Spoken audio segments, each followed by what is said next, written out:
Hello, everyone. This is Dark Journalist with a special Part 2 interview with author and researcher John W. Warner IV, the son of Mellon banking heiress Catherine Mellon and Virginia Senator and Secretary of the Navy, the late Senator John Warner, who had been involved in the secret programs of the UFO file. In this special Part 2 episode, John will bring forward even more information on hidden connections with his family and deep events in history, and the clandestine structures that keep dramatic leaps in exotic technology behind a lethal wall of secrecy. Is this the time to bring forward the X technology in the UFO file? Please join us now.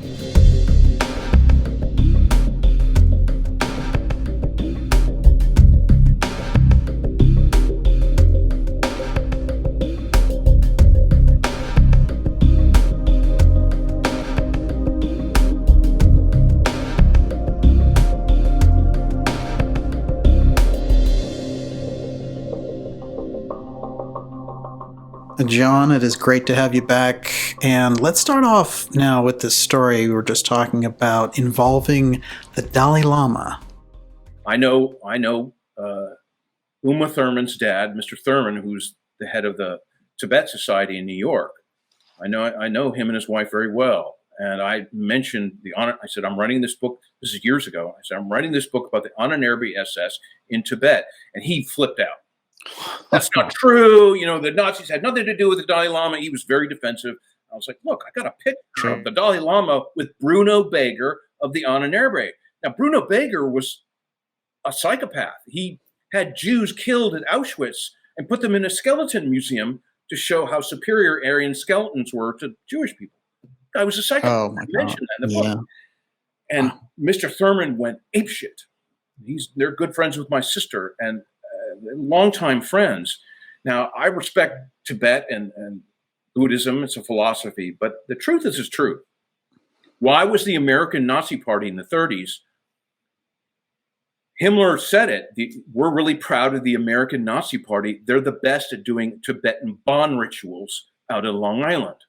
Oh, right. Now, that's animistic. Bon, the religion of Tibet, is the animistic, the spirits of the animals, your ancestors. It's pagan, all that stuff. And they believe in the inner earth people, Agartha and, all that stuff, the Aldebaran, component of it. That's all part of the Bon religion. So what is going on? I mean, interesting. Obviously, Mr. Thurman was very defensive about Tibet.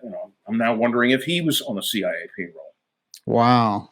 Well, I remember we had that weird incident when the Dalai Lama came out in favor of these pharmaceutical mandates. And Bono supported. Oh, yeah. Celebrities, I'm sorry. These are not people you should look up to. They're unfortunately. And guys like Bono, too. And they live in a bubble.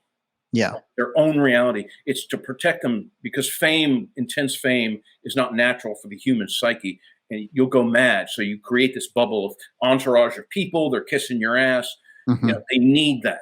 I saw that with Liz Taylor. I saw it with Paul Newman, who I knew very well. They were great people, but they had to have this protective reality. Yeah. And it goes for world leaders and the Dalai Lama and everyone who's famous. It's not something you want to be. And my dad had a little bit of that. Mm-hmm. And I saw it go to his head. It made him arrogant. And I said, you're being an arrogant ass. And it really bothered him that I knew that. And he didn't see it. Interesting. Coming that way in his 50s. Yeah. And then when Liz Taylor and him divorced, he got down to work and let all that go. But he was a very well-known senator. Everywhere I go, everyone knows him. I'm shocked. I'm like, wow, you remember my dad? And they're like, oh, I met your dad. And I think he met several million people. Incredible. But it shows you how that taints you. A senator, congressman, president, you're a rock star all of a sudden. And it distorts your reality. I've seen it all my life. I promised myself, oh my God, whatever I do, I don't want to be famous. So Paul Newman said it to me. He said, it's the worst prison you can imagine. And he says, I'm lucky, all the booze, alcohol, the drugs, people need that. But after a while, you just become an addict and it destroys your life. But for a while, that's why celebrities are so heavily into booze and drugs traditionally, senators and congressmen on cocktail parties. because you need that psychic insulator. But it doesn't. It's a false friend, and it doesn't work works for a few years. Excellent point. You know, I get off on tangents, but it's all related to this thing. But yeah. What's your best memory of Elizabeth Taylor as your stepmom? Well, I think in my last interview with you, I told you she had seen a UFO off coast. Yes. She saw a couple of them. She's like, I know what's up. She was smart. She goes, I know what's up, and you know, your dad's not telling the truth. And I said, we had been, sharing a joint with a friend of mine. My dad came home, and we started querying him. He got really angry. Oh. And he said, number one, God would never let that happen. And right off, I knew that was bullshit because he's not really religious. He'll go to church as a campaign thing, but he's not really religious. So I knew that was a lie right off the bat. I said, you're not religious. I was 18 or something, 17. And he said, look, I don't know what you saw out there, but if the military has it, they have good reason to keep it secret. Now, this was 1979 or something, 80, somewhere around in that time. And boy, she lit into him. She's like, oh, no, you had Close Encounters of the Third Kind. They're trying to tell us something. My dad's like, God damn it. He got flustered and walked out. Wow. And that at 17 or 18, that's when I started to realize that he knows more than he's telling. Right.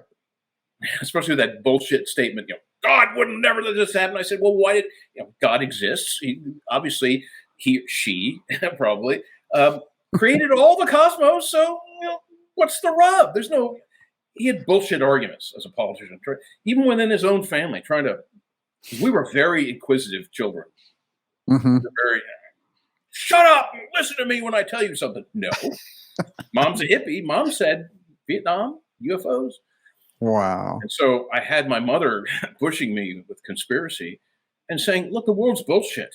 It's not this DC privilege, melon money thing. You got to go live your life and experience the real world.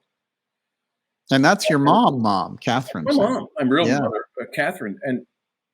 And she was a really good influence. She taught me to read and write at age 2. I asked her to, apparently, and she taught me all that stuff. She didn't listen to the schools. She never listened to the schools. And of course, she said, you need to question religion. And I said, I do. And boy, they got angry at that. And she went down there. I didn't realize how many times she went to my schools and read them in the Riot Act. Interesting. Of course, they gave a lot of money to get into the school. She sounds like an incredible. They had to listen to her. That's the way it works. I was not an A student. I was a C+ student, C student all my life. My mom's like, don't work that hard. You'll learn what you want to learn after college. And of course I did. Interesting. I studied history very hard because I was interested in military history. So that I got good grades in. Everything else So she had the intuition for where you were headed. Like Mary Mellon did. Yeah. I think my grandmother, Mary Mellon, might have had a little bit of a psychic component. And maybe my mom, because, it's hereditary. I've had a couple of precog dreams, which really kind of freaked me out. But other than that, everyone's psychic. So it's just to what degree. Well, you've tuned into these subjects, so you're picking up a lot. Yeah. It's your higher self going, hey, dummy, get off your ass and do something. This is your family history. And I'm like, okay. That's great. Once you delve into this vast subject of human history and visitation and military and all this stuff, everything else is completely boring. Yeah. Oh, yeah. Because most of it's bullshit. You're going to go to school, get a graduate degree in history? Okay. And you teach it at the university, the approved program, and they'll tenure you, and you won't be able to talk out of school. Great. That's a great career. Go for it. No. I was always the rebel. I'm sure you were too. It's like seekers. Everyone who's a seeker of the truth, they're always the rebels. My mom was, her mother was. They don't conform. Right. And society, high society, really wants you to conform. Wear a tie at the yacht club. Don't talk about this. Chris Mellon told me at the family reunion, he's like, don't talk shop. So I said, there was a small group of us. I said, we all have the UFO hobby. He's like, oh. And He took me aside and said, let's not talk about that at the family reunion. That's business. Oh, wow. Family. I said, that's fine. I won't mention it to anyone. Now, the next time I go, I'm going to come with a bullhorn. A billboard. My God, you Mellon idiots! Wake up! But he and I are known as sort of the weird black sheep of the family. Interesting. By other family members. And you've both gone in different directions. Yeah, he's government. I'm anti-government. I'm not anti-government everything, but I believe in a strong military. But the 10% of the military and probably 50% of the Space Force that is in on this severe secrecy, which my father agreed was killing the United States. Wow. Secrecy, Patriot Act, everything. It's killing us. And that's why he, at the end, the last 2 years, he's like, you were right about a lot of this stuff. You need to go forward. I said, I don't want to do it until you're passed away, Dad. He's like, no, do it now. And that I came out in February of 2021 or 2020, right before he died. He said, go. They can't do anything to me now. It was very sad. I cried. I can imagine. Yeah. He finally said, you need to do it, because I could never do it. No one in the government or military wants to talk. Their careers, their families are threatened. I mean, you know the deal. And I've gotten, since then, I've done 20 interviews, and I've gotten emails from old friends saying, you better be careful. Not a threat, a third party. I'm a third party for somebody. Mm-hmm. They're watching you, is what a friend of mine said. And I said, I don't care. I really don't. I care about this country. I care about the people of this country. My dad did too. My dad was not an elite person. He was a middle-class guy. Right. And my mom cared in her own weird sort of limousine liberal way. She cared. But I could never convince her to stop giving money to big foundations. She didn't. In her later years, she didn't believe in that. I said, my God, you don't believe in the moon landing. You thought it was the aliens, but you still give to these Andrew Mellon Foundation things. She had her own. Yeah. She's wealthy enough. She has her own. I mean, I have a tiny one. I give to local charities because the big charities are all corrupt. Oh, yeah. UCAF and Austin Fest. Right. Well, it's interesting because I do think it's fascinating, the timing with your dad and him wanting you to come forward with this information, to be that counter voice. It's almost like, at the end of his life, he has an intuition about it. As a matter of fact, our interview was published just a couple of days before his funeral. And so, yeah, that to me, I just the timing on that whole thing. And then you going through that whole experience with it, just having to go through the whole funeral and the whole experience.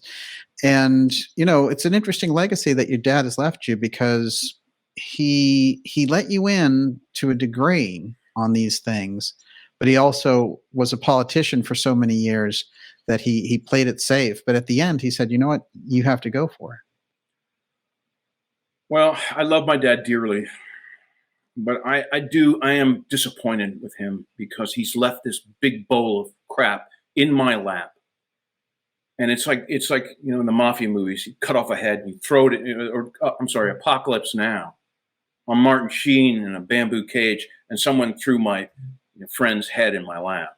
That's how I feel, because I understand his generation, Bobby Ray Inman and everyone else, but goddamn it, they didn't get shit done for the American people on this subject. Maybe behind the scenes, I'm not privy to everything. No one is, but maybe they really tried hard. I think they did. And they got thwarted every time. And 9/11 was the big one. They said, stop it, or we're going to start killing people en masse. And people reeled back. Because when I said, Dad, that was a Tomahawk missile, wasn't it? In the Pentagon, the hole in the Pentagon was not. He said, I will not talk about that with you. That's the one thing. He looked me in the eyes. That's the one thing I want. And which is, go research on your own. You're damn right it was a Tomahawk missile. Now figure out why. Mm-hmm. And so my dad left me a lot of stuff to go forward, but he also left me with a huge mess. Because if my family really does start to understand what we're talking about, I just can't even imagine where I would begin with them. When you It's one thing to grow up in this country and you're under soft fascism or whatever, a corrupt constitutional republic. Let's just call it that. And you lose faith in the government. That's one thing. But it's like when your family's deeply wrapped up in it. And I'm not alone. I mean, there's a lot of people out there. My dad was in the military. You know, this guy I'm talking with right now from Jack Sarfati's group, his father was a spy in Germany, a U.S. Navy spy in Germany at Peenemünde. And that's real. And so there are other people whose parents and relatives were wrapped up in this whole mess. And he said his father was privy to some of the UFO file. So these are the kind of people that reach out to me, and it's fantastic. It's very sobering because it starts to cement more and more my family history. And I'm not happy with Paul Mellon. His legacy is very dark, I think. Council of Foreign Relations. I now know that he was part of another secret society. I'm not going to mention it. I promised I wouldn't. It just keeps piling up the shit. And the guy, you know, It would be a name that people would know, let's say. Yeah, it's like the Mellons. Okay, I get it. We're knee deep in this stuff, if not more, up to our necks in it. Yeah, right. You know, we are, and all the rich families are. They have family members who are. It's very interesting to be part of the deep state and the military-industrial complex, or the U.S. government. It's extremely interesting if you're really smart and you have access, and you are on the list. You're approved. I don't care if you're Democrat or Republican. If you're approved, I mean, aren't there Democrats on the UAP task force? Sure. Yeah, doesn't matter if you're a team player. Exactly. And that's who Gary Nolan is, and Travis Taylor. I like Travis Taylor. He's a very interesting guy, big on Tesla and his technology. But I'm sorry, they're all polishing their stars with this rag, and this rag has grease and blood on it. And I mean it. My family is tainted; their hands are covered in blood. You know, we all are. Everyone. If you go and you vote for someone, or you go and serve in the military, we're all wrapped up in this thing. Everyone's like, it's us versus them, and it's like, no. The more you study it, you realize we're all in it together. I mean it. And I don't want to, you know, I can't stand some of the people across the aisle. I'd like to punch them, but that's not going to do any good. You've got to reach across the aisle and shake hands, because it's the only way we're going to move forward, because we're all one. Sorry, law of one. You know, Chris Mellon and all these people, you know, I'm very disappointed and angry at them. But they're human beings like the rest of us, mostly. A couple. Louis Elizondo, I think he's human, mostly human. But a regressive type. We're all in this together. Yeah. Oh, yeah. You know, and the disclosure movement's fighting each other, and we're all, you know, look, we're all in this together. We've got to move forward. And these secret space program people, they're not going away. According to them, there are thousands of people waking up, and they have fractured memories, and it's very disturbing, and the secret space program narrative. But whatever the truth is out there, I think it's a big space force. I don't know how big. That narrative is not going to go away.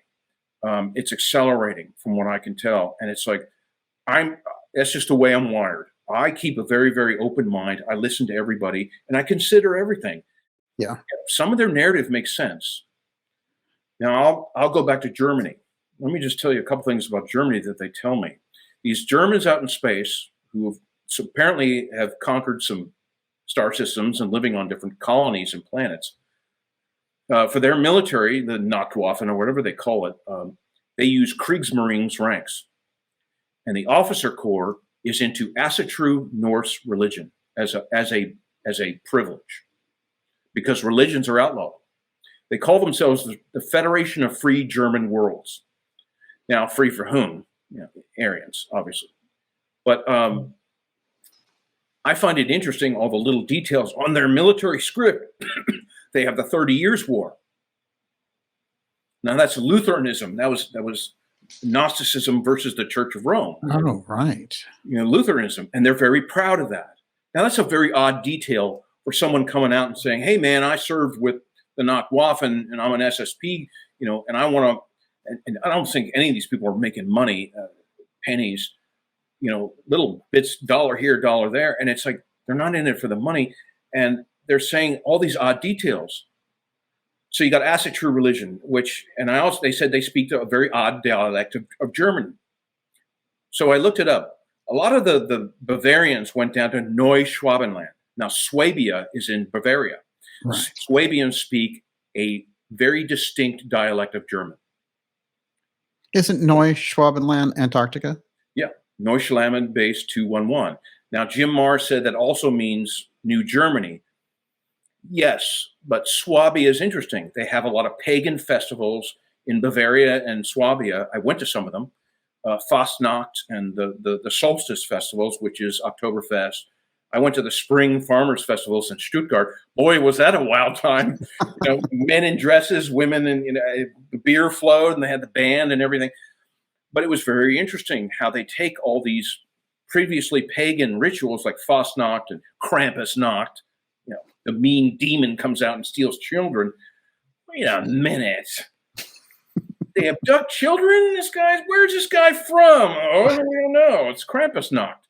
And all these weird, and it's always like beer. And you should look up the festivals in Bavaria. They're very interesting. And they said, oh, no, these are all religion. And the Catholic Church came in and religious. Well, that's what Easter and Christmas and Halloween, they all try to, that's the only one we have left that's pagan, Halloween, All Hallows Eve. True. Shemayan in the Celtic calendar. But that doesn't fool me. All those are pagan festivals. And so these people say these traditions are out there in space. Now that takes some study.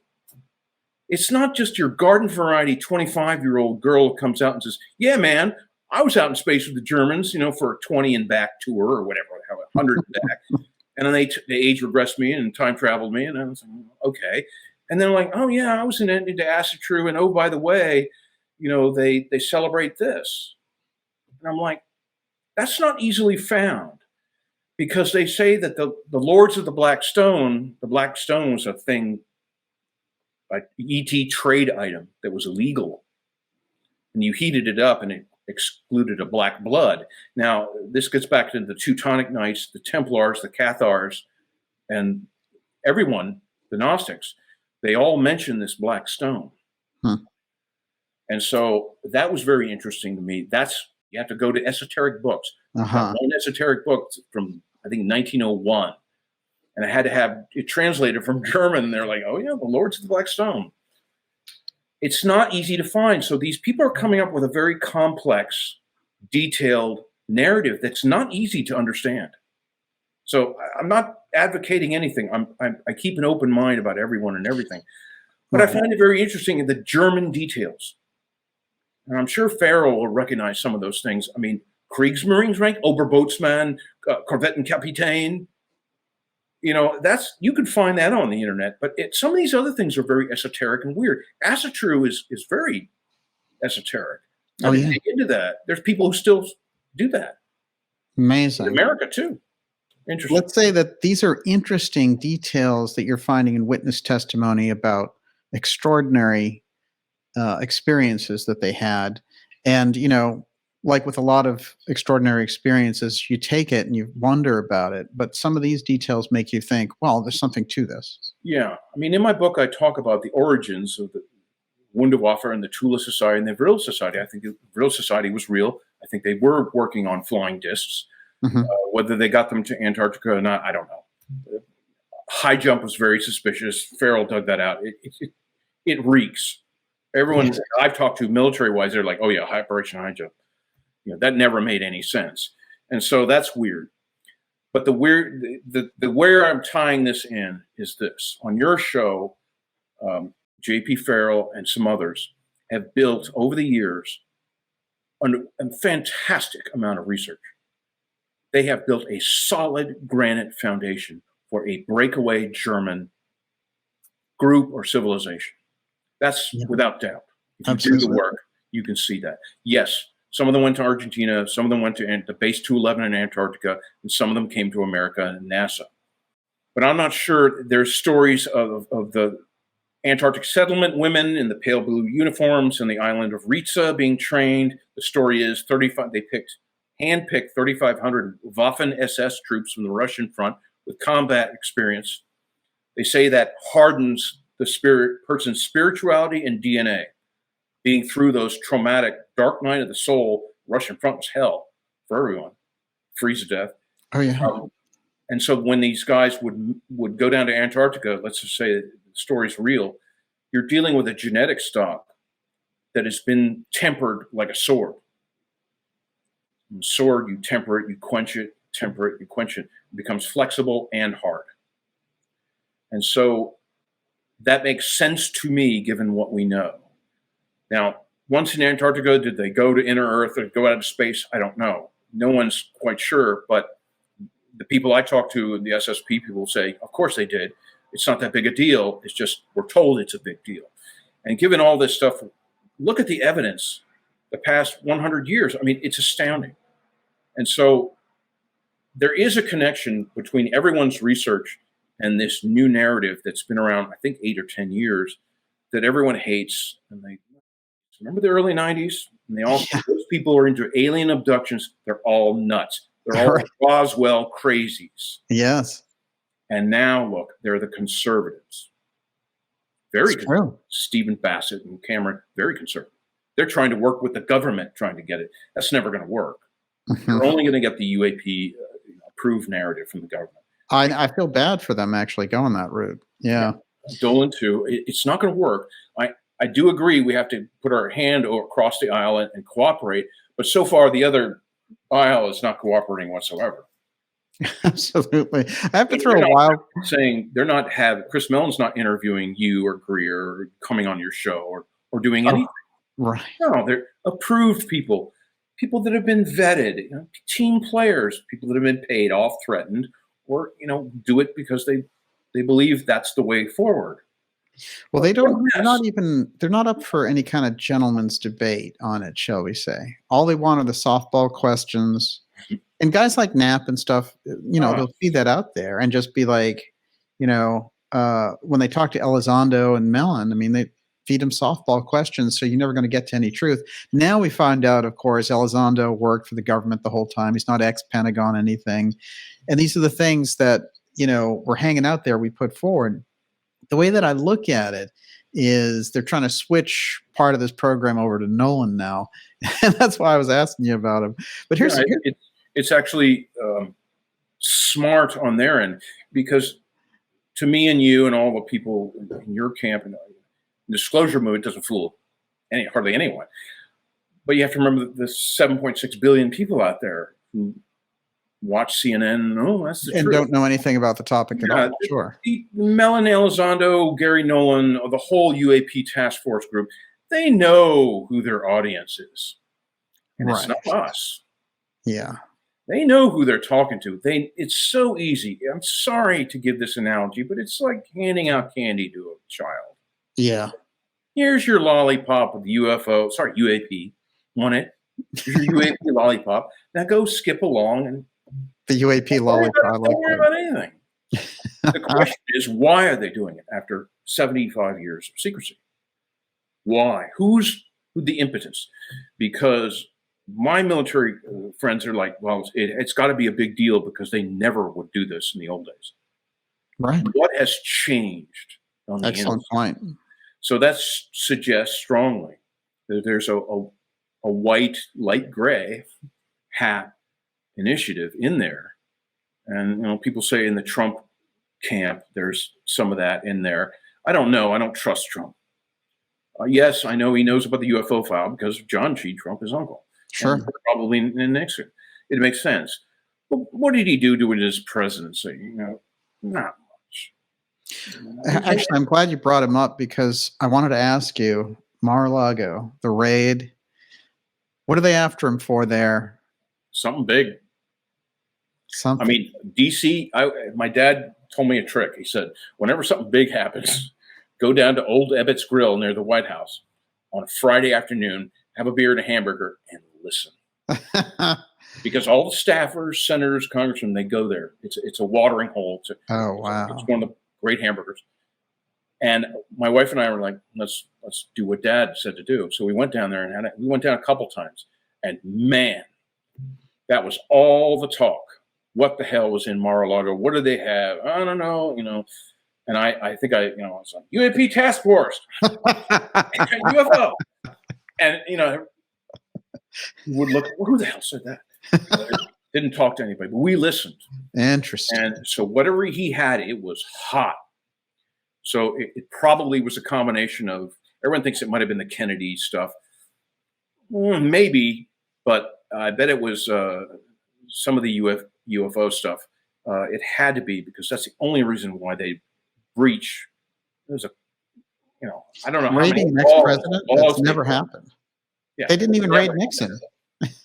That would never happen to a Republican, an approved president. Exactly. Which still begs the question: how the hell did Trump pull it off and get into the White House in the first place? If everyone gerrymanders, so that's more fuel to the speculation that there's a white hat initiative on the inside. Yeah. The military-industrial corporate complex that says, enough. We got to do something. We got to start moving the American people, yes, the world, but the American people forward on this. Because, first of all, secrecy didn't work. We've been talking about UFOs and stuff since the 60s.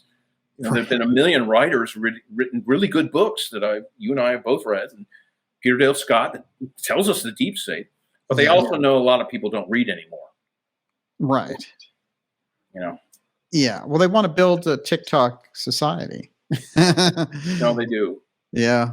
I tried on Twitter and it was just a shit show. I was going to ask you about that. The level of intellect was very low. I met a couple of good people, but they were, out of, I don't know, thousands. It was just like a handful. And so it wasn't work. It's an energy drain. It's set up by the intel services, obviously, so that people can, in these one sentence blibs. That's why I did memes, because it's a visual, a message. It's a propaganda poster. I fully admit that. Mm-hmm. It's trying to further along the truth as I see it. And but I got so much hate, and of course there's trolls and bots and electronic. One guy wrote to me on Twitter. He says, I like what you're doing, but you realize you're arguing with a robot. Because I'd been arguing with this one guy, he's like, you're wasting your time. This is a robot. He's like, I work in the intel biz. You're arguing with an algorithm. Said, I'm off of Twitter. And I knew that going in. I knew all the pitfalls. I studied it for months.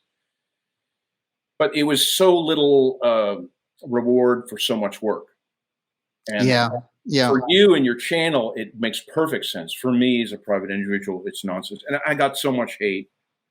Well, you contributed some great stuff to it, but I hear what you're saying. Yeah. Yeah, and I saw myself getting really angry, and I said, man, they got me. It's an energy pit, a dead letter office energy pit.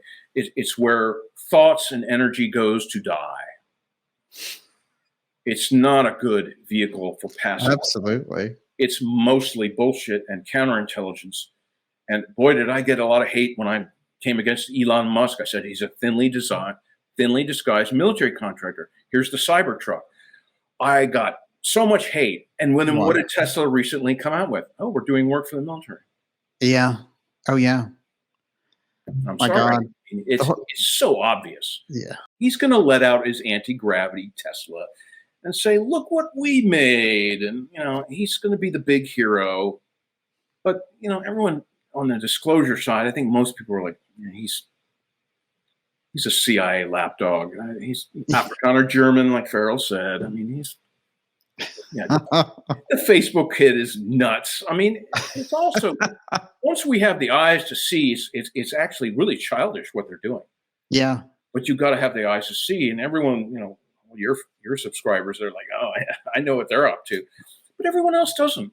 Yeah. My friends are like, they buy a Tesla. And I said, the batteries are dirty to make. They use children in other countries, slave labor, to mine the lithium. That's, it's a picture. Someone did a meme with a giant dump truck and kids doing it. It's true. They catch fire. It's not new technology. Electric cars. It's 130 years old. But it's like arguing. My wife says, look, when you argue about that with regular people, no offense, it's like yelling at a giant black granite stone. you're not going to get anything. You're just yelling at nothing. It's a waste of your time. Wow, is that really true? Yeah, it's sad. People are either awakening to this and saying, "Oh, interesting. I think John Warner's a lunatic. And Daniel's not as bad. Yeah. At least we have Olivia. She's smart." Yeah.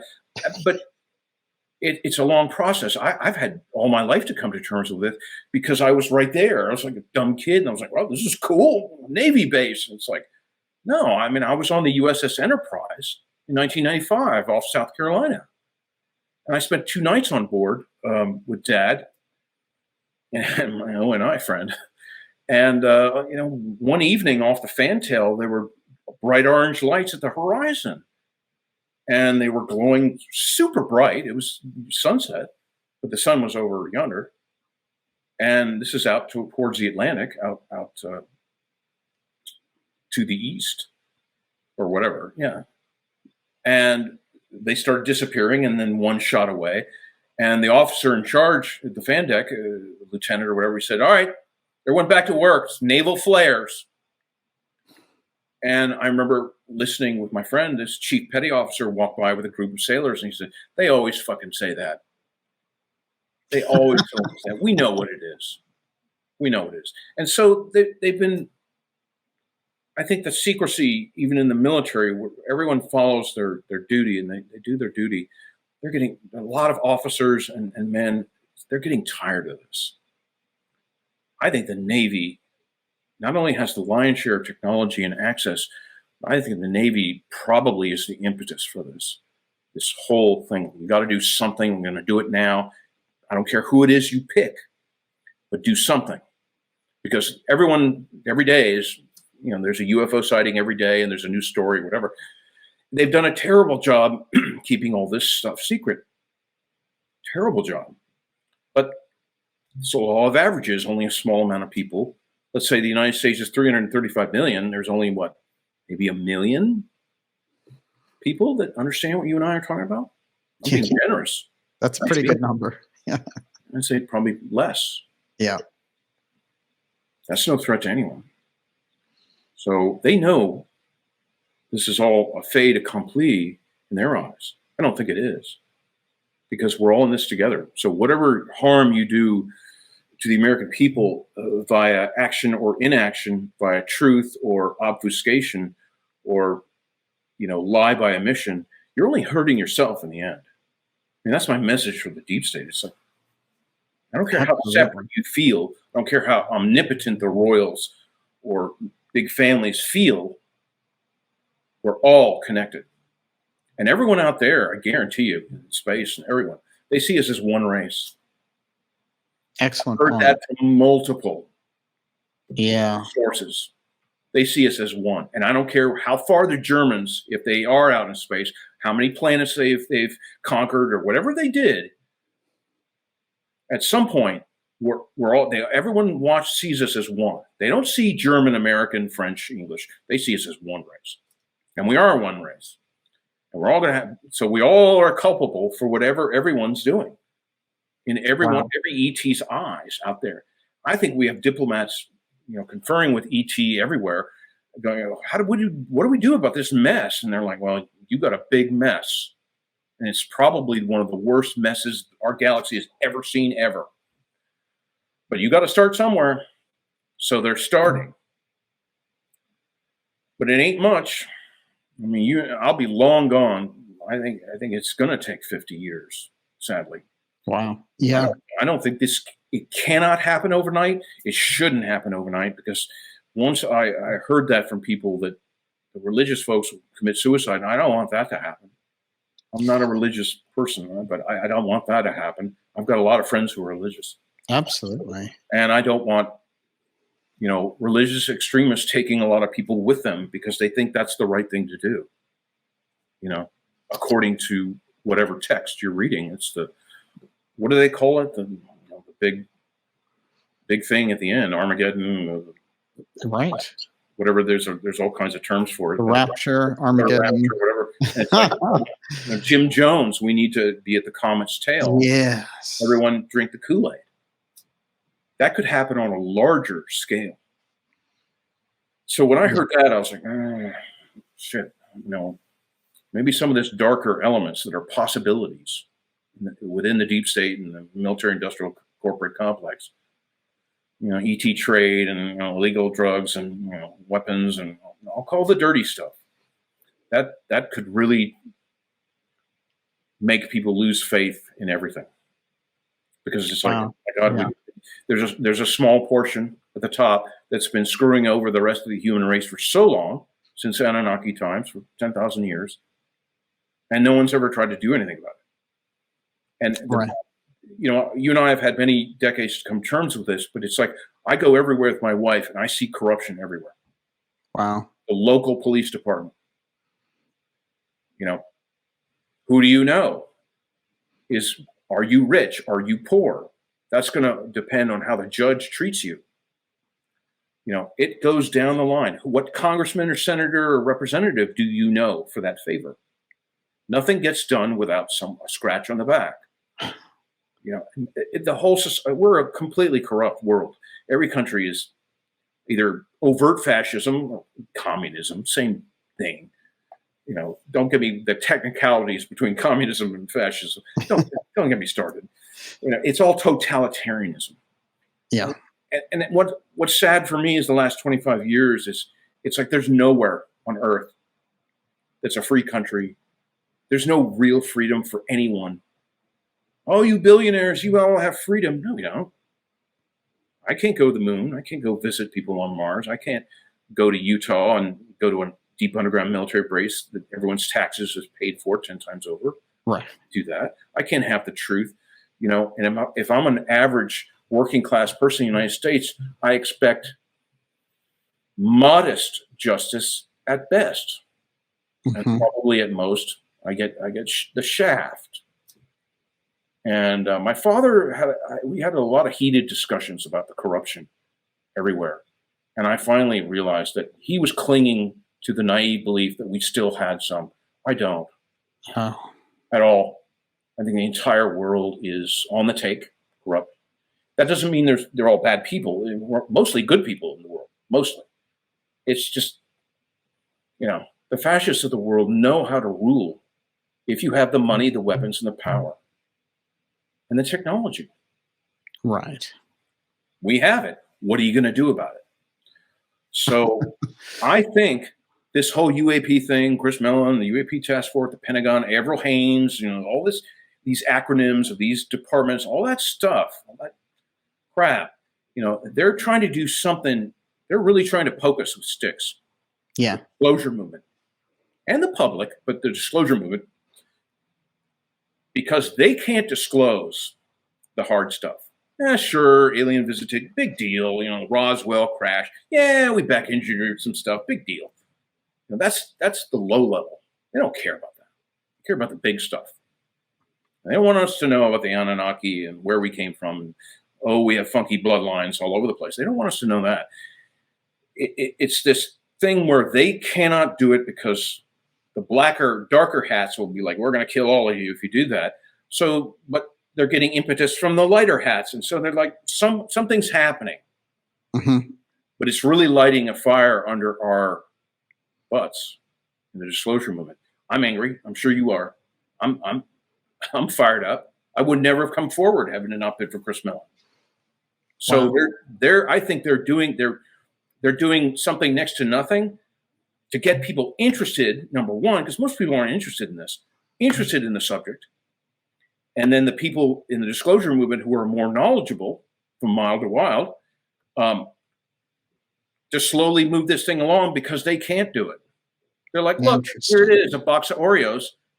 Yeah, they have anti-gravity, they can fly. Okay, you guys deal with it. So they're trying to anger us and poke us with a stick. Excellent point. To get us to do it for them. And probably, Daniel, that's for the best. Mm-hmm. You want disclosure from the U.S. government and military, the CIA? No. I want it to come from people like us, and I want people in equality, who feel, I've always believed in, you must get emails too from people who are like, Oh, my parents said to me that UFOs were real. They worked in the government, but that's all they said when we were growing up. They were scared.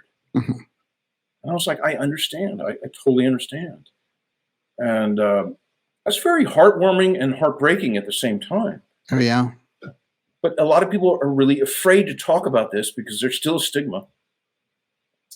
But there's coming a breaking point where this is going to go mainstream in the public, and they're going to be very angry, confused, and oh boy, I mean, everyone is going to have a big job on their plates.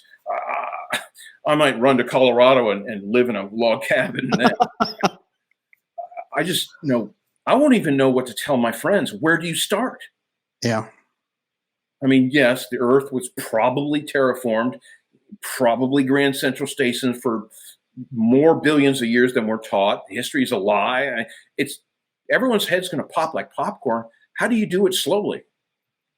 Excellent point. And I think that the deep state, the whole, everybody, Chris Mellon, all the UAP people, they're kind of handing us this explosive horseshit pie so that it blows up in the public's faces and not so much on them. Oh, right.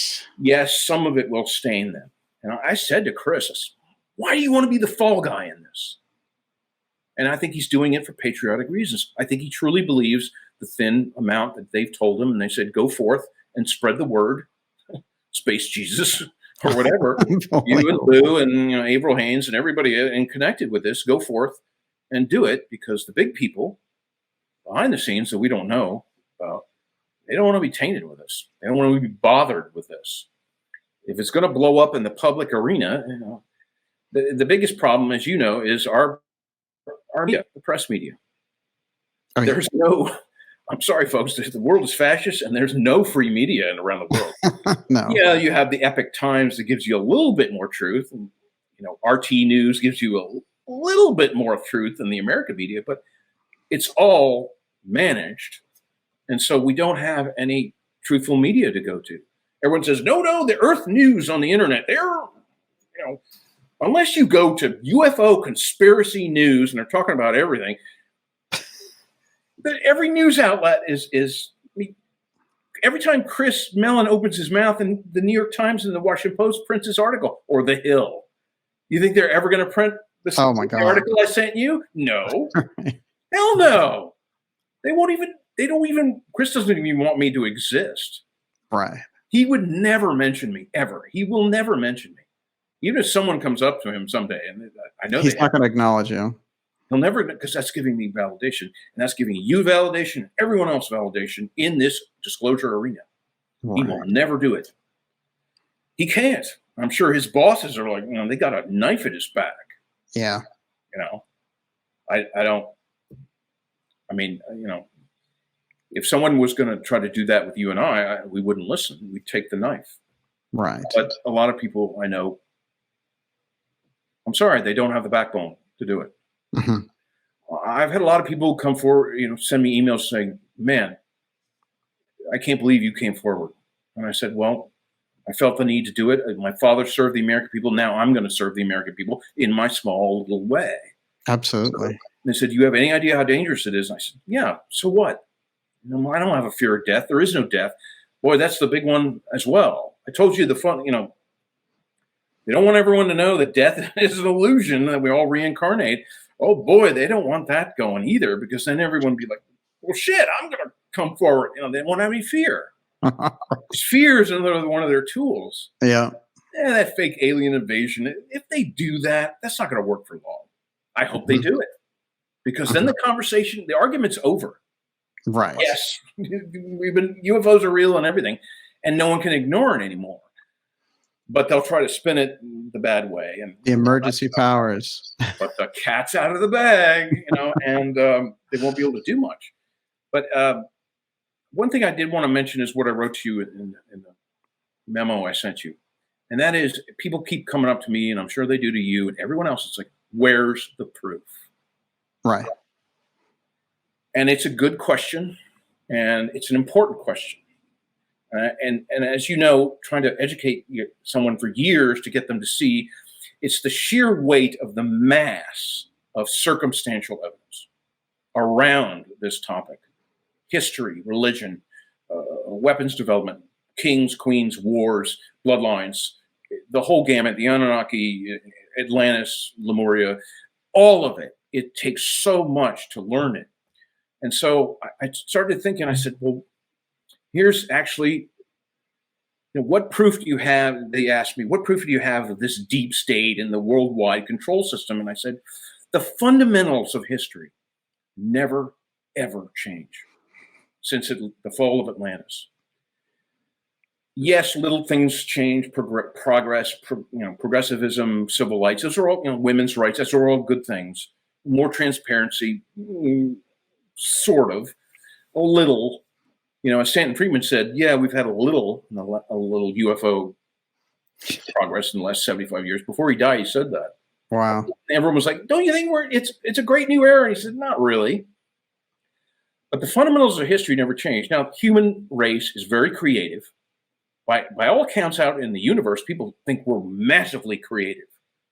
They're like, wow. I mean, they created Gizmo and it's like good for 1,000 years. We're like, we change it every day. It's like, oh, you need the new Ford pickup truck with the hybrid electric drive. We improve stuff all the time because we're so creative.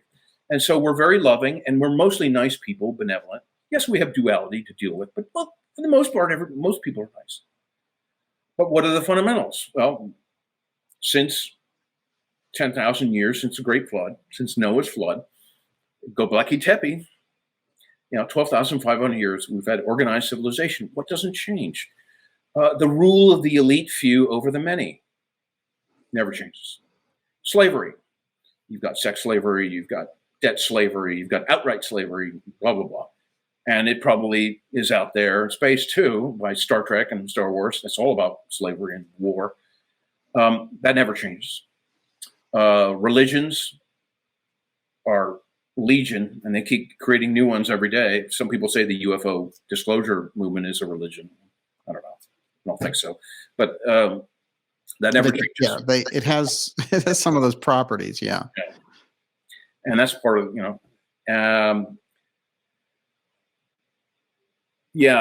and wars and weapons. Kings and queens, obviously, the bloodlines never change. I mean, the royals all over the world are still in power. Why? Amazing. Everyone's like, oh, they don't have any money or power. I'm like, are you out of your mind? I told you the story of the Farnborough Air Show. The United States Air Force and military had to deal with the Duke of, Earl or whatever. Oh, right. And my dad said it's all interconnected. We have to do business with the British aristocracy. They own everything and everyone in England and everywhere. Some say they own the Committee of 300 families. They do the puppet strings. Wow. Probably. My grandfather definitely bowed down to Queen Elizabeth. They were best friends. Right. I met her 3 times. I'm just a schmuck. What the hell? It's There's remarkable. something about the Mellons, my side of the Mellons. Oh, yeah. My great-grandfather, Andrew Mellon, was ambassador to the court of St. James. The Mellons, my side of the Mellons, have been chummy with the British royal family going way back. And I think probably there's some bloodlines in there. A lot of people have royal bloodlines, no big deal, but probably going back. In the occult side, this mystic occult side. That explains a lot. Yeah. Holy shit, yeah. Mary Mellon and Paul Mellon, they were chummy with the British royal family. And it's my dad, KBE, grandfather, KBE. Okay. This is all military related, but it's, the royals rule. I'm sorry, they do. One person predicted that King Charles would be the last king of England. I hope that's true. Wow. I hope they get a clue. The British people need to get a clue.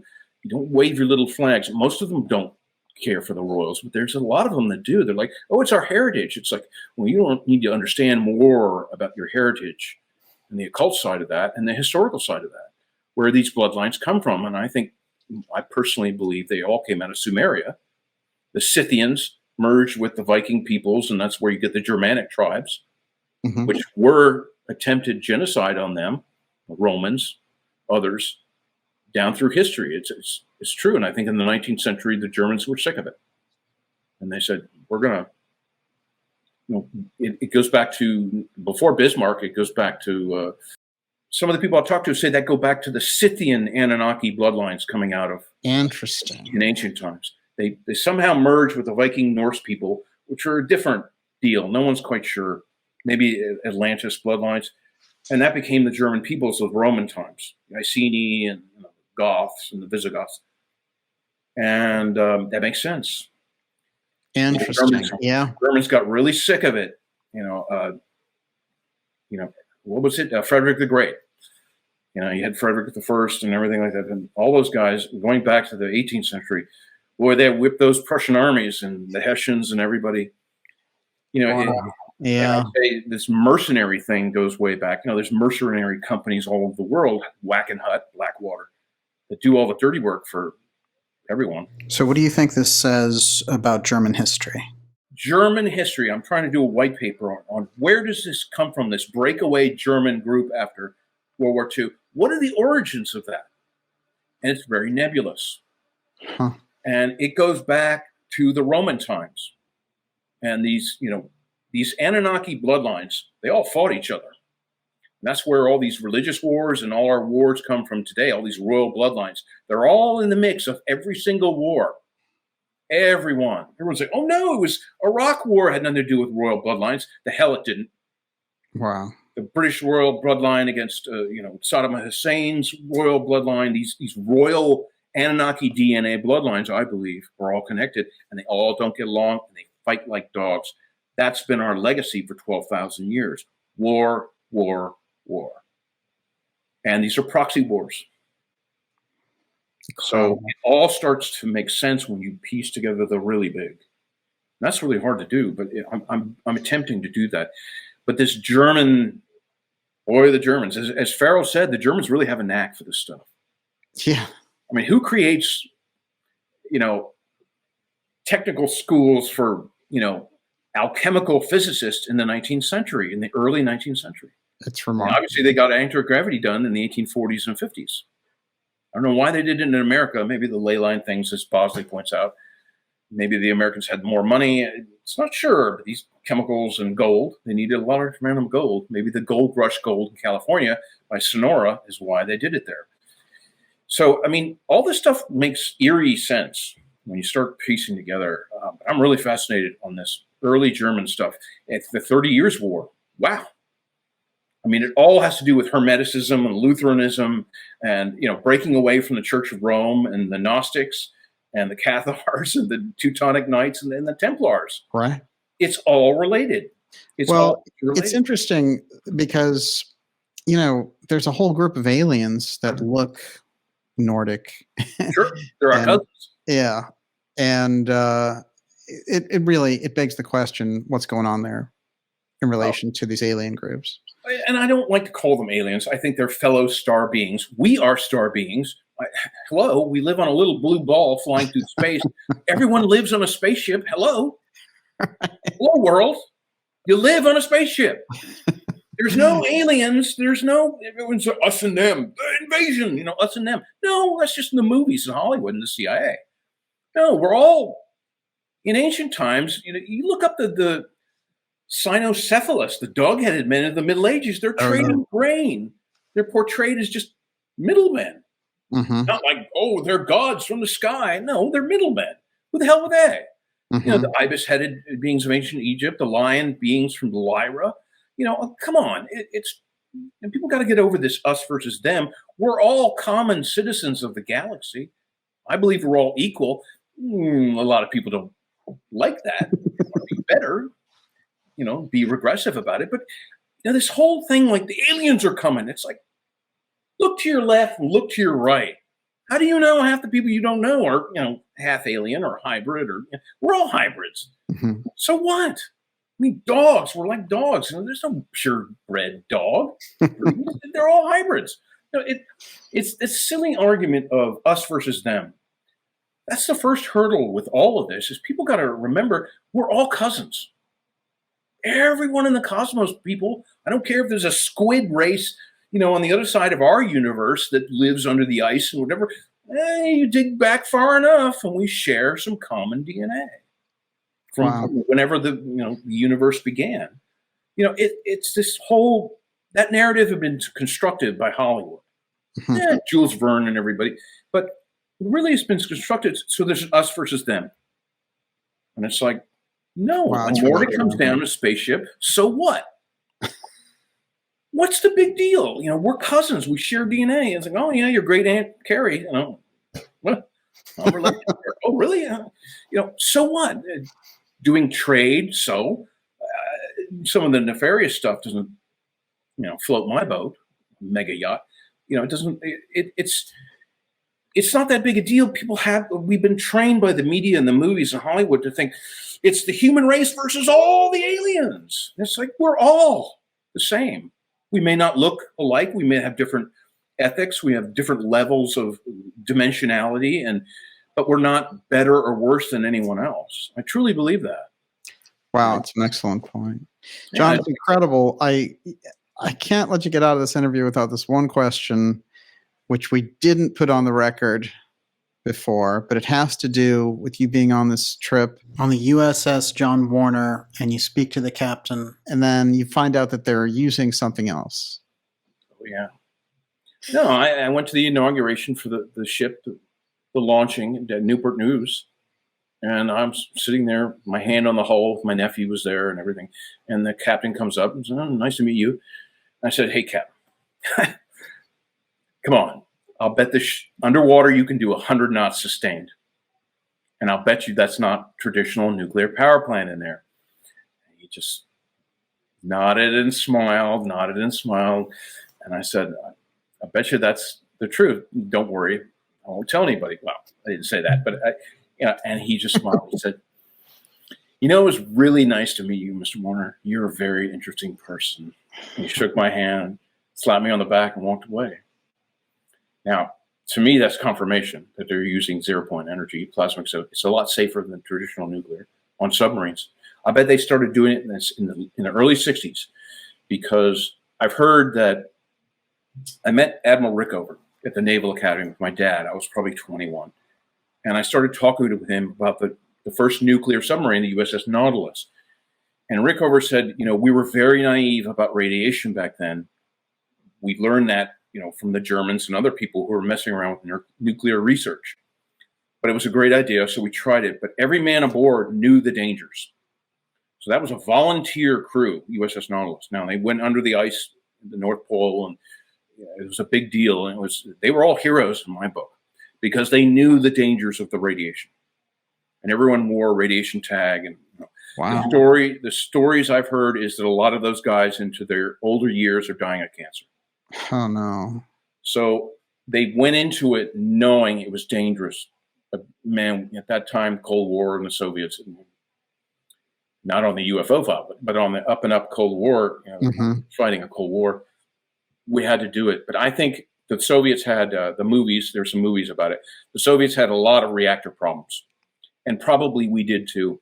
And someone said, enough. We got to put a plasma accelerator in here. It's a lot safer.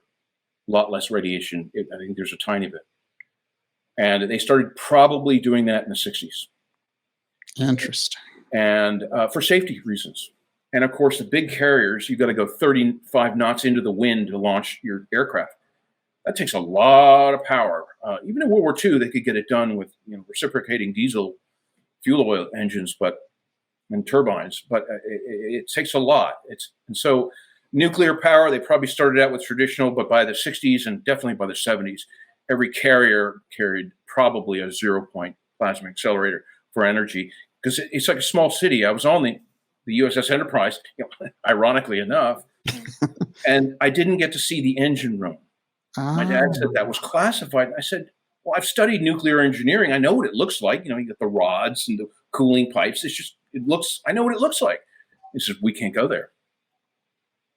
Ask anyone who's been on a Navy ship if they'll show you the engine room that's nuclear powered.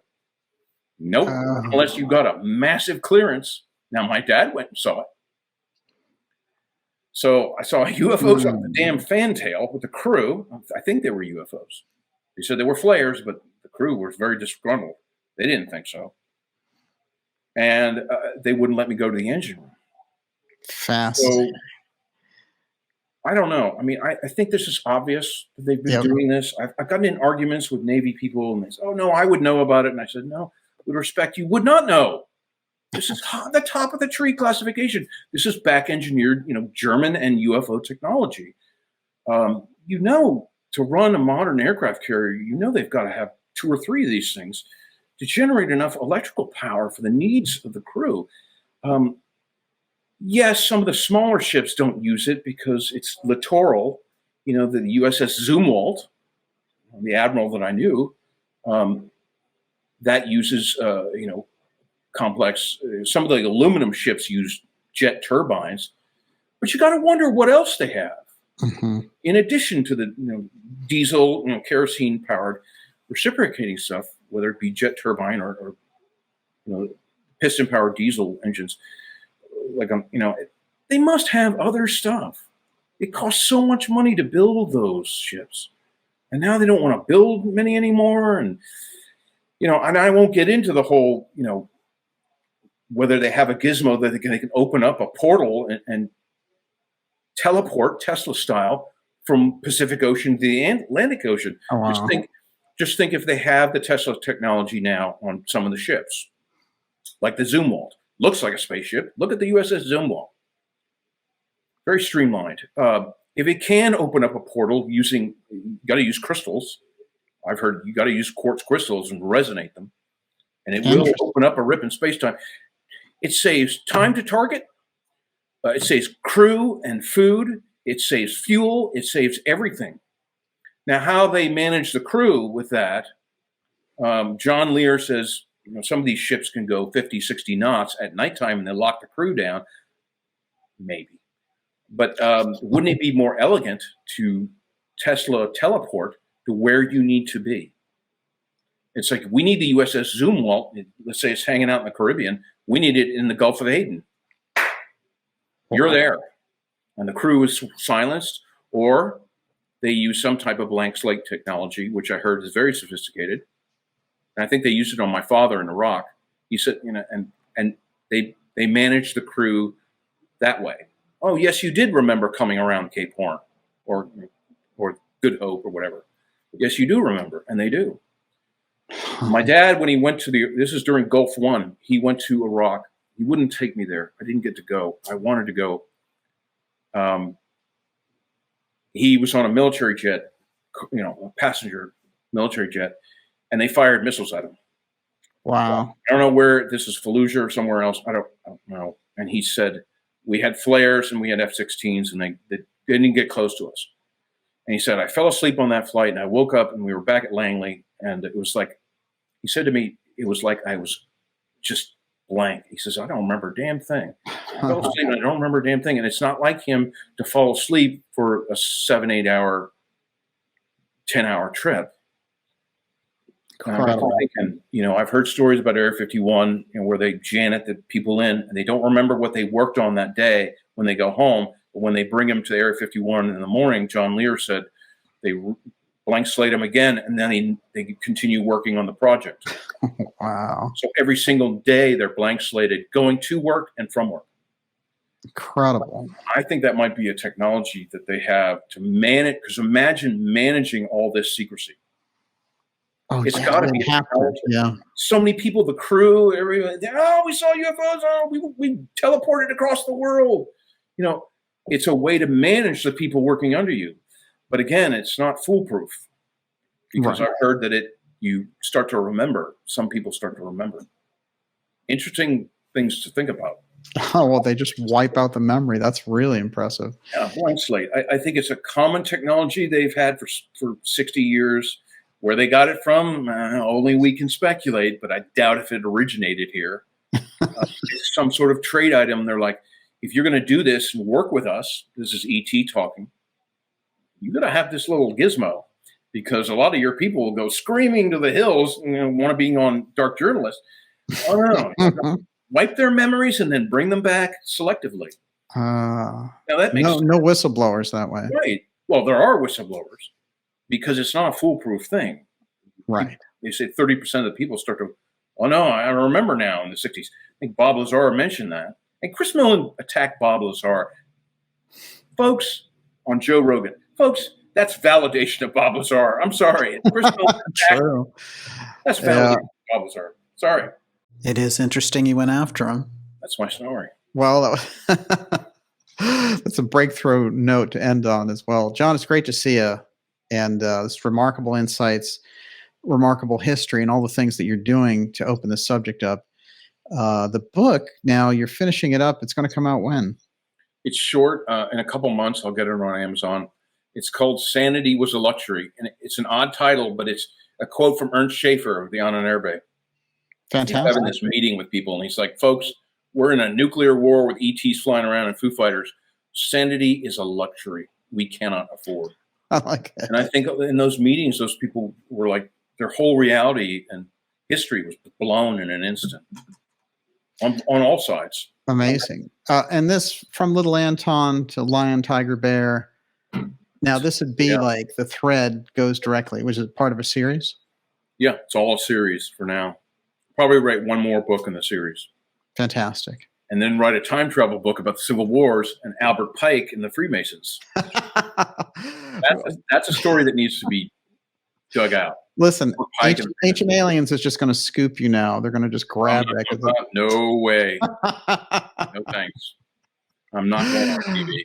I swear to God, the biggest plagiarists on the planet. They just hang around waiting for good topics. But it is remarkable, and there's a lot going on with that UFO task force world, as we talked about. So we're going to have you back on to talk about that, because I have a feeling between now and, say, the end of the year, they're going to pull out another piece of this. Yeah, so, I think it will, and it's disturbing on a lot of levels, but it's something we're going to have to roll with.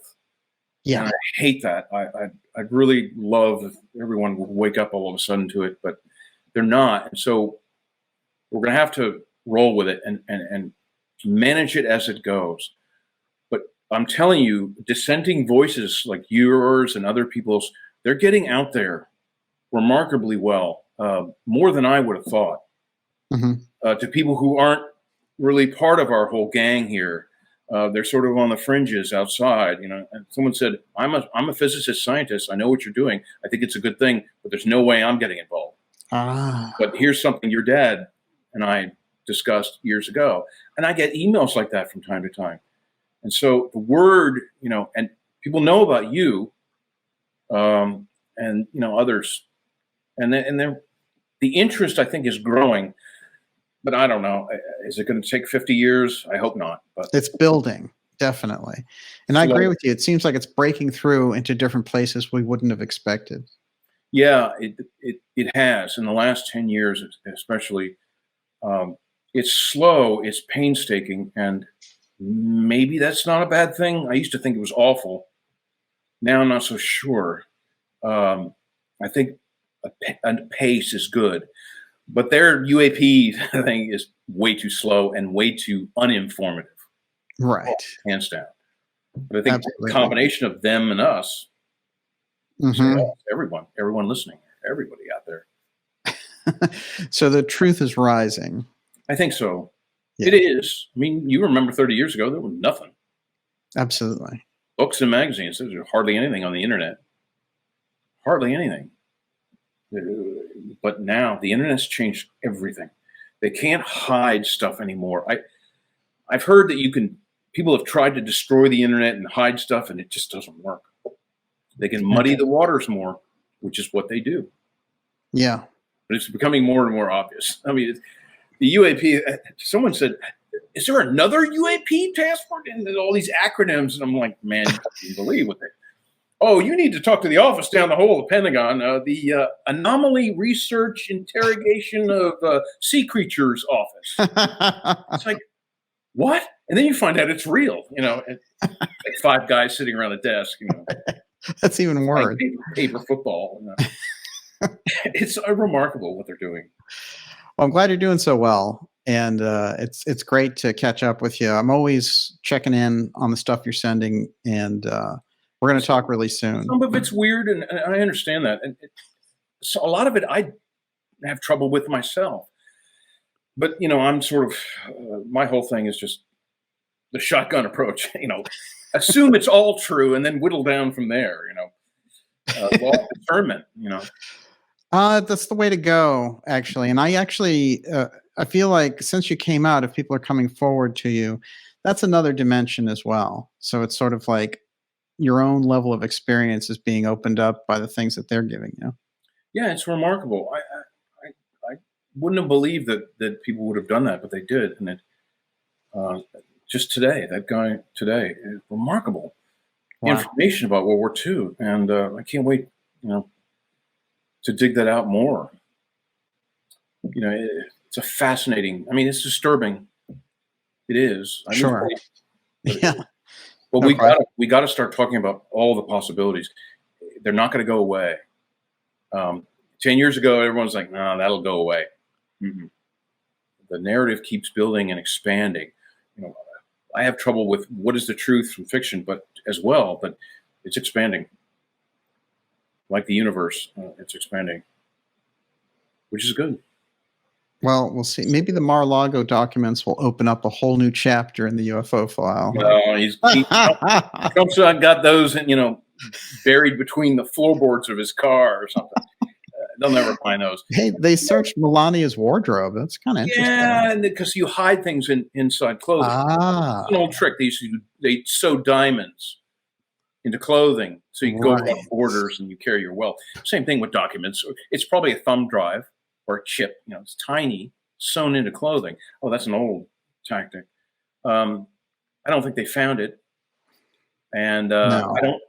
Even if Trump gets back into office, I'm not holding my breath for him to disclose much else. I think he's part of the team that's like, we can't do it, but we're helping you, the public. Yeah. We're helping you do it. And maybe that's not a bad idea. Yeah. So, I mean, I don't trust Trump further than I can throw him, but we know he's on. At least we know that he knows, what we're talking about. Well, the word was at the end of his administration, they were scared to death he was going to do it. Oh, I'm sure, but Didn't again, happen. he's part of the deep state. Yeah. Deals with the mafia, doing his buildings in New York, and he knows how it works. He's a great choice for a president we need now. It's the devil we know, who understands the dirty work. We don't need some moron in there, and their presidents are controlled, but Trump wasn't quite as controlled as they wanted him to be. He was a bit of a maverick. And I think that was obvious. I believe the story that he had Navy SEALs as part of the Secret Service, and he took his family with him on Air Force One everywhere he went. I believe that. Mm-hmm. And they had fighter escort and probably Black Triangle escort. Wow. With Air Force. I would, wouldn't you? Mm-hmm. Cloaked, invisible, optical invisibility, jets with optical invisibility, like the F-35. Hell yeah. On any trip, anywhere, because there's probably people gunning for him the whole time. They're still gunning for him. That's the smoking gun. They're gunning for him. And this whole Russiagate thing is just more and more nonsense. Well, yeah. Oh, absolutely. Well, the Mar-a-Lago piece made me wonder if it wasn't related to John's documents. John T. Trump? Yes. Yeah, it could be part of it. That could be. Because there's only really three choices there: the UFO file, the Kennedy file, or the John Trump bit of all of that. Yeah, it's probably John G. And JFK, which most people know, conspiracy now, and part of the regular UFO file, and maybe something else, maybe part on the Antarctica thing. Right, that's the piece. Yes. Yeah, because that I'm putting my mind into Trump's mind, and that's what I would do. You keep those as bargaining chips, and it's a blackmail item. He's blackmailing the deep state. Yeah, I believe that. If he survives, his family, I think they're brave people. I really do. Unbelievable. Any presidential family is under the crosshairs. You're under the crosshairs, and I think he's going to do behind the scenes. He's done some solids for the United States. He really has. We won't know for 20 years or 25 years or something. I don't know, but we'll eventually know.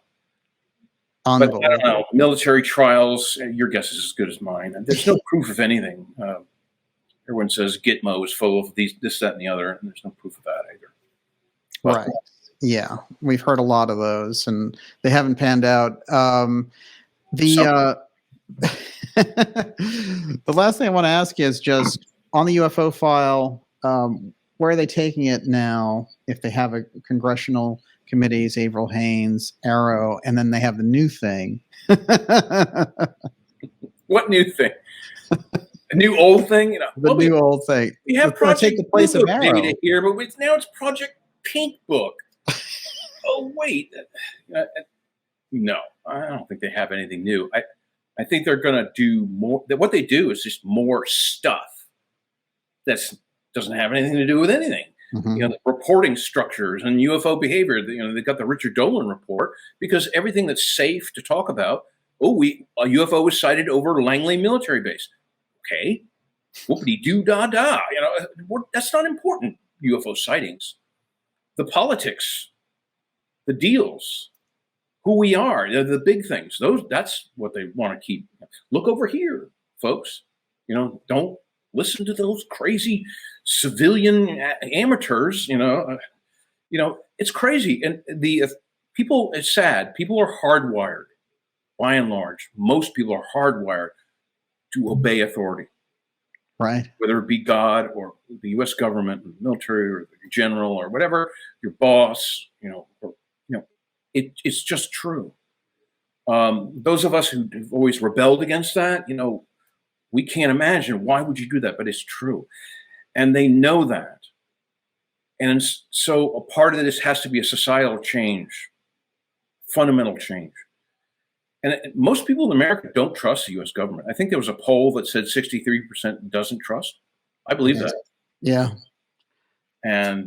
but they're not willing to, you know, say, oh, you know, U.S. Air Force, you know, my labbed my cousin, and he ended up with a cattle in a tar pit. You know, they're not going to Ah. go that, but they're like, I don't trust them. But Right. you know, and so there's a cognitive dissonance there, and I understand it.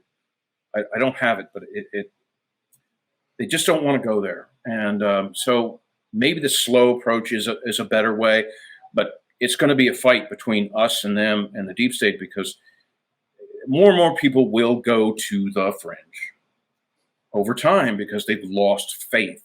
It's a slow process. They're just losing faith. I think religion is on the downswing in Europe more than it has been in the last 500 years. I mean, people are tired of the lies. They're tired of being led around by the nose or the ear, and they're tired of kneeling in front of royalty and authority. It's becoming Right. that way. It's slow, but it's happening. I urge people, I say, get off your knees. You know, Excellent point. You know, Wow. John, it's great to see you.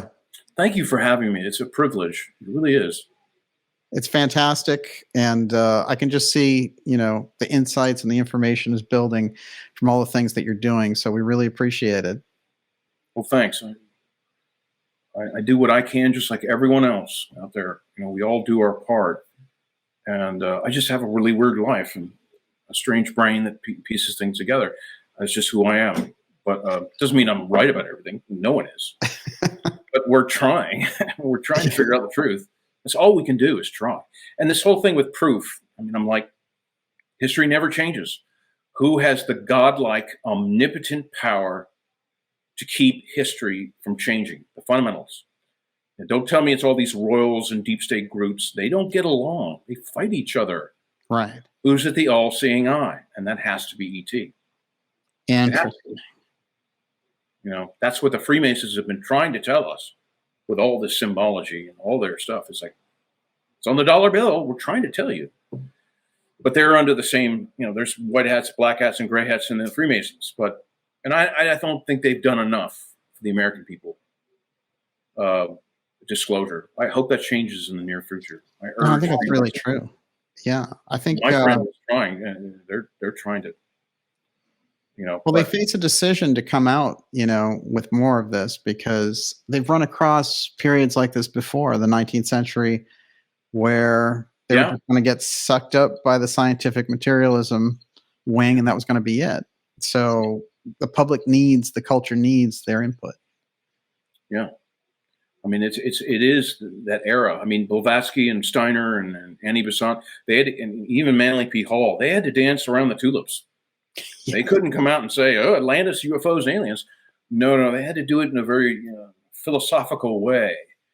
And sometimes, Steiner is long-winded, but Manly P. Hall, if you read the book "Secret Teachings of All Ages," I mean, you got to have kind of a nerdy, you know, interest in all that to sort of get it. It's hard. It's hard stuff. He did It's the not book. supposed to be easy. He did it at 28 years old. What is going on there? Imagine how many reincarnational lives he had to obtain his genius, just like everyone else. You and I were shortchanged, but Patton and everyone said it. Henry Ford, Napoleon, they all said it. Yeah, Mozart wrote a concerto at 5. How many lifetimes as a musician did he have? And he, who I found was a theosophist. Well, Patton, which I didn't know. Remember Pasadena? He was living there in Pasadena. Jack Parsons, all that. Okay. I had a girlfriend who lived next to Patton's house. I remember his house well. I didn't know he was a theosophist, but he was. And then somebody else was in secret. Well, we know he believed in reincarnation. That's Elon Musk. Oh, really? Yeah, and some. I'll email you. I can't remember who it is, but I learned about some people who were into that. And that would be wild. They were. Yeah. Well, that makes sense. Mm-hmm. Because whether you're on whatever side, you're dabbling with the occult and mysticism and Hermetica and everything. You've got to understand the way the universe is working. At least our little piece of it here on Earth. Well, we know that Gandhi and Thomas Edison were members of Theosophy, so that's quite a party list there. I'm Franklin Delano Roosevelt. I think is a very good president. He might have cobbled together some nefarious things, but he was an odd fellow. Oh, I had my Harvard friend just join the Odd Fellows, and he says, "Oh, I'm not a Freemason. I'm an Odd Fellow." I'm like, "Are you out of your mind? The symbology is all the same," and they don't talk about anything. And I said, "You're not going to learn anything." And I sent him a briefing, and he was like, "You're right. They just talk about fluff." So my friend is a friend of the Kennedys. He's oh wow, works for Joe Kennedy, Citizens Energy, and everything like that. Super smart guy, but I'm like, since high school, I'm trying to bring him along, saying, "Hey, man, you're smart, but you need to push it a little harder." Yeah. And he joined the Odd Fellows, and he's like, "You're right. They don't talk about. They didn't understand what I said when I said your Egyptian mystery school stuff. They were like, I said, you're with the Porch Masons. You're not with the Masons up in the big house drinking Napoleon brandy, who are talking about everything you and I have talked about tonight."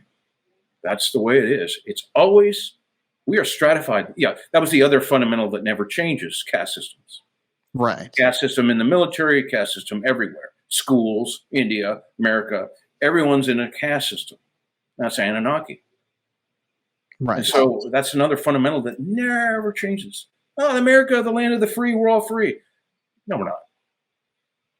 Interesting. Always the elite few. And it's sad. I think really laying that pattern over history is important. Yeah. That's something I think you do really well. Hopefully your Harvard friend reads your book.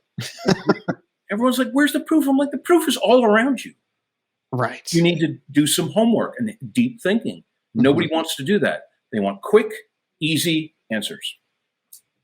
And there's none of that in this field. This is the biggest issue in human history. And nobody wants to dig into it. Very few of us. Why? Yeah, mind control, religions, other things, U.S. government, military stuff. But we have the most programming in the United States. The most. I've seen evidence of that. I told you, I go everywhere. I see the system, advertisers, scams online, the U.S. Post Office going away. Everything is being engineered so that we're reliant on Amazon and Elon Musk in the end. That makes sense to me. The post office thing, forget it. That's a terrible. Yeah, you're either a debt slave in a cubicle with a computer, or, screen or goggles, VR goggles, or you work for Tesla, or you go in the military. There's not going to be much else. Mm-hmm. Cars will be electric. They'll drive to a dealership. Computer will fix it. And it's like, where are all these people going to have jobs? And it's like, I think they're trying to get rid of a lot of jobs. And make us a very compliant, more slave-like society. And that's the other problematic thing with this UAP thing. They're on board with that. I'm sorry. Yeah. They're on board with that agenda, whether they understand it or not. I'm sorry. You know, it's like welcome to the brave new world, John. Yeah, Huxley, and everyone said it. You know, it took me decades to figure it out. Duh. You know, I feel stupid sometimes, but we got to come to terms with it. I mean, we have to. And so bring it on. Bring everything on. I don't care. Bring it on. At least we could have a conversation after that. Everyone have a conversation. Right. Instead of just a few. You know? Excellent point. Well, thank you for having me. John, fantastic. Have a great night, and we'll talk soon. Okay. Keep up the great work. See ya. And say hello to Tiba. And say hello to Olivia. I will, sir. Divine Feminine. Oh, yes. All right. Have a great night. It's great. So much stuff. And I'm going to get this out for Friday. So okay. We'll have a good time with it. And I think people are going to really love it. So we all do what we can. You know, I don't have any expectations going forward. I think Gurdjieff stressed that. You got to do your job in life, what's in your heart. You do what's in your heart, but don't ever expect to be rewarded or, you know, or anything. It's like you've got to do it from a selfless attitude or you're not doing the work. It's like the Native American proverb where the young warrior says to the elder, this maturing into manhood as a warrior, the path is too hard. And he said, the obstacles are the path. Yeah. It makes sense, you know. And well, we get taught the opposite in society. This is part of the problem. And everyone wants everything super easy and luxurious. It's supposed to be easy. It's supposed to be hard. That's what John Kennedy said. Remember, he says, we're not going to the moon because it's easy, but we're doing it because it is hard. Right. I love those words that he said. Yeah. He had great speeches, and he said it. He's like, America can do anything it puts its mind to. I believe that. And we're mostly good, positive people. We'll make this thing happen. We'll make all this work. We'll fix everything eventually. Yeah. In my grandson's lifetime. I believe that. It's going to take a lot of effort. But we're can-do people. And apparently out there, we're known. Oh, those Earth people, especially the United States, a big complex, they can build stuff. They're creative. And we have I wonder if that's true, that we have a good reputation as being, you know, the Detroit of the local, you know, part of the galaxy. You know, we're just call Detroit if we need electric mining vehicles. I think there is something special about America. I agree. Yeah. New Atlantis. Yeah. I think that'll eventually come true. Probably not in our lifetimes, but my grandson's lifetime. It's in the DNA of the whole thing. How old is he? He's 8, and I have granddaughter. Okay, yes. 1. So he'll live to see it. Yeah, and you have to do what you can in this life for future generations. I mean, you know, it's not like we're doing this to become movie stars. Don't do that. Don't want fame. Don't get too famous. You live in a bubble. Yeah, good you point. Guys are conspiracy nuts. You live in a bubble. It's like time-space bubble. Yeah, it's electromagnetic. That shuts the conversation down. You know that. What books have you been reading? That's always my dad thinks. What books have you been reading on this crap? Everything, Dad. Everything. Wow. All right. We talk soon, sir. All right. Ciao. All right. Have a great night. Okay, you too. Wow, unbelievable insights. Thank you, John. You know, I always catch myself thinking, will history ever be the same after we have you on the program? Please watch for his new book, Sanity Was a Luxury. Again, this is a novel on the secret technology that we call X-Tech on this program and its relation to Nazi secret development. Please remember to subscribe at darkjournalist.com for episodes right in your inbox and join us on Friday nights at 8 p.m. Eastern for the X Steganography series. See you soon.